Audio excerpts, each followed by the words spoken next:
6 persona janë ndaluar ndërsa një tjetër është ftuar në bisedë zyrtare pas të shenave me armë gjatë një ahengu familjar në fshatin Dobordoll të Gosivarit, video e të cilave u publikua në rrjetet sociale. Nga sektori për punë të brendshme Tetov, njoftojnë se janë realizuar bastisje në disa lokasione në fshatin Dobordoll, ku janë gjetur dhe konfiskuar armë, municion dhe gëzhoja.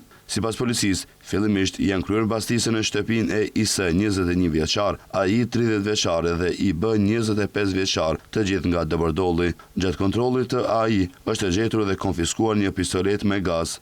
Në një bastisje tjetër në shtëpinë e BA, policia ka gjetur 30 fisheka për pistolet me gaz, ndërsa në obor janë sekuestruar 27 gëzhoja të shkrepura nga pistoleta me gaz dhe një fishek për armë gjahu. BA, 46 vjeçar dhe djali i tij MA, 21 vjeçar, janë privuar nga liria.